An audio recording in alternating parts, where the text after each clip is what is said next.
Hi, this is a reading for this weekend. We're going to look here at the most important energies for you this weekend. And I've pulled out some oracle cards and some tarot cards to see what this is all about. And we have for the oracle cards, the messages are practice patience, let it go, and recall your dreams. And I want to talk about this for a second before we get into the reading because I feel this is a message that's not necessarily separate from your situation, like it still applies, but it's like from a different angle.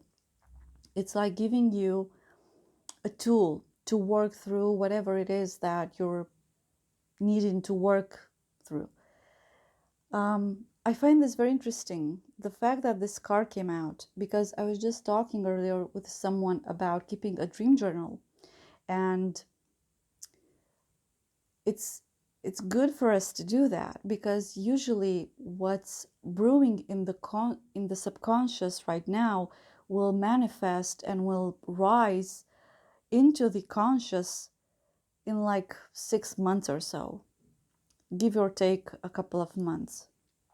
And whatever it is that you're dreaming, pay very much attention to the way you feel in your dreams. Focused first on the feelings and then on the actions, on what's happening, on the story, and try to see how they connect to each other. Because sometimes you can dream of doing something, but like doing something very random and very mundane, but you get this feeling that it's very important what you're doing. And there is a message in that your subconscious is trying to convey to you. So you can see your subconscious as your higher self, for example.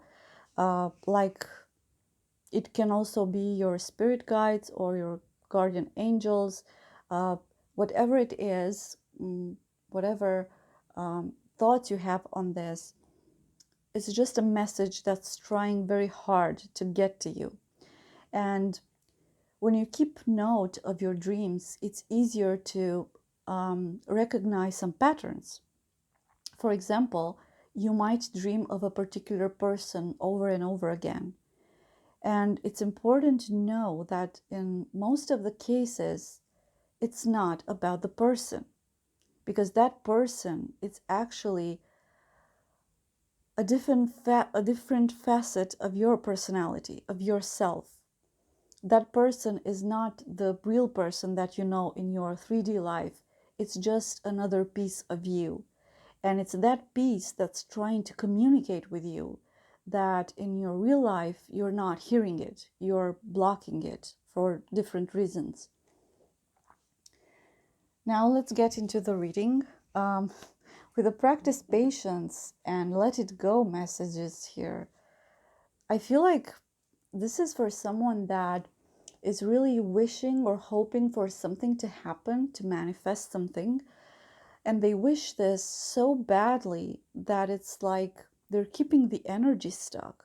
The energy is not flowing and it's not able to manifest into your reality. Usually, when we are too focused on something, when we get to the point where we are obsessing and overthinking it, we're keeping that energy like in a tight fist. We're not letting it flow. We're not letting things happen organically. And we do this without realizing. We're not doing this on purpose, obviously. It's something that we do because we feel like we need to have some control over how things are unfolding. But in reality, it's just an illusion. Control is an illusion over certain things. You can do your part in a situation, do what you have to do what's humanly possible, and then just let it go. Let it go, stop overthinking it, stop obsessing over it, stop trying to visualize it in the way that you want it to happen. You did it once, maybe twice or 3 times, and that's it. Don't go there all the time because you're not letting the energy flow. And I feel like the tarot cards are basically saying the same thing, but they're getting more into it. We have here the Devil and the King of Swords as the first two cards. And I feel with the Devil, this is very much about trying to be in control. You're trying to control things so hard that you're keeping it stuck. And the King of Swords is a similar energy in the sense that he's usually very rational and very strict, very he's a rule follower. He's a rule endorser. He works by the book. Whatever is outside the rules, it's not good for him. It's not okay. And that's not true.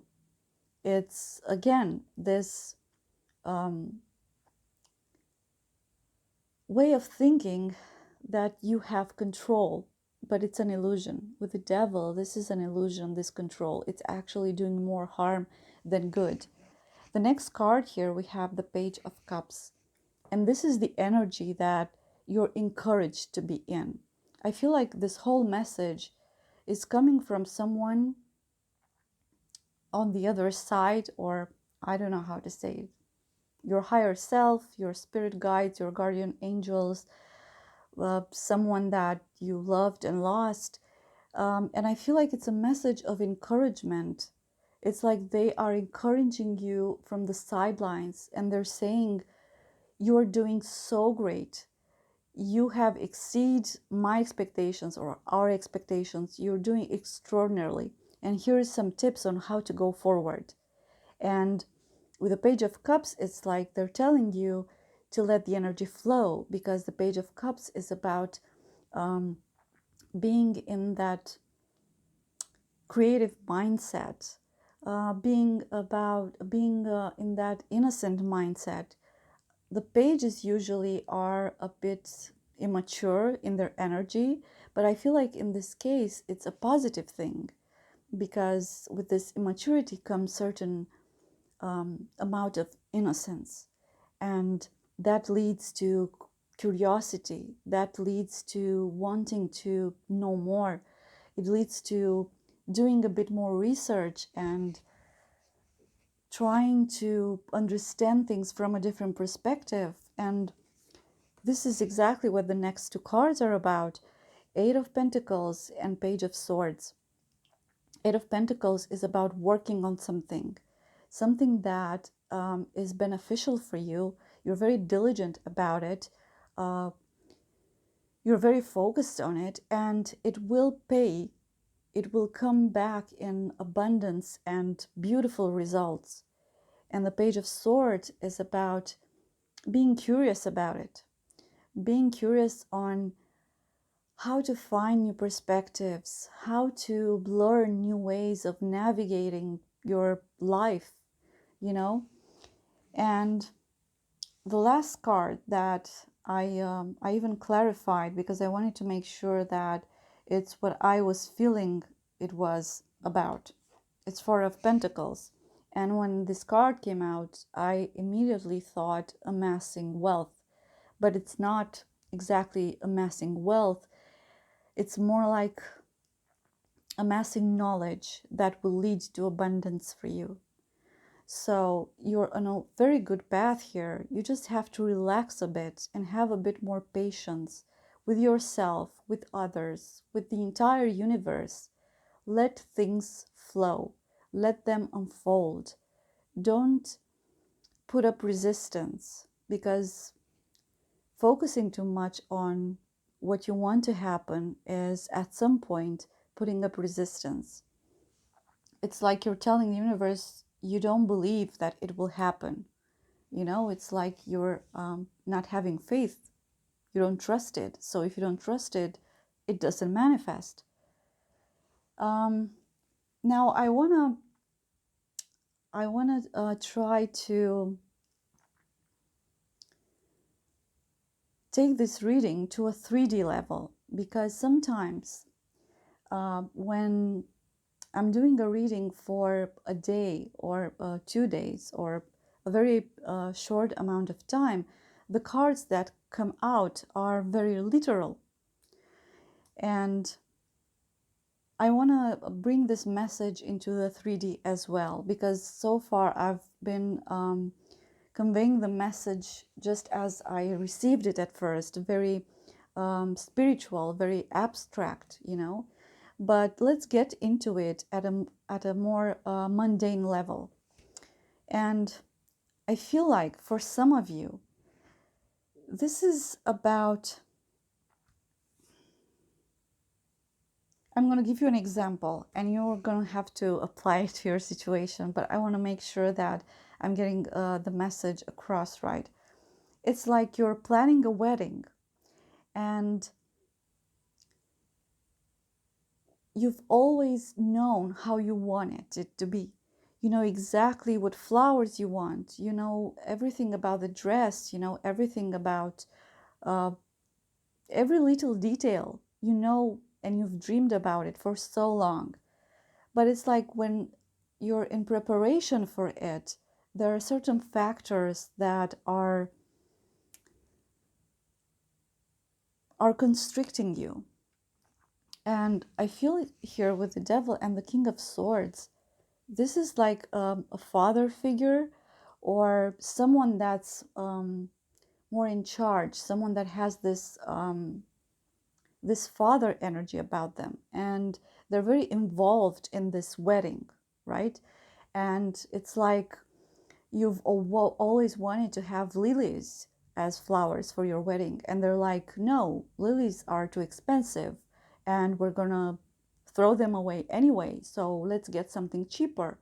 And it's this compromise that it's making you feel like you're very constricted, very restricted. With the devil card here, it's like you're being kept in chains and you cannot express yourself, you cannot have the wedding of your dreams. And this is what the Page of Cups represents. This is you having that dream of a beautiful wedding, knowing exactly what you want. And there's this person that, although they want the best for you, they're like trying to cut corners, or they're trying to um, convince you to limit some stuff, things that you care about, things that perhaps to them are not so important, but for you are very significant. And I feel here that all you have to do is just, with the Eight of Pentacles and the Page of Swords, is try to find ways to win these arguments that you're having with this person, not like in an aggressive way, but like do a bit of research, try to find the flowers that you want, for example, try to find them at a better price, and keep working at this dream wedding to happen just like you wanted it to happen, right? And with the Four of Pentacles, it's like there is abundance, and there are positive results. There is, in the end, that dream wedding. You just have to set some boundaries with this person. Even though they care a lot about you and they wish the best for you, try to make them understand how important this is for you.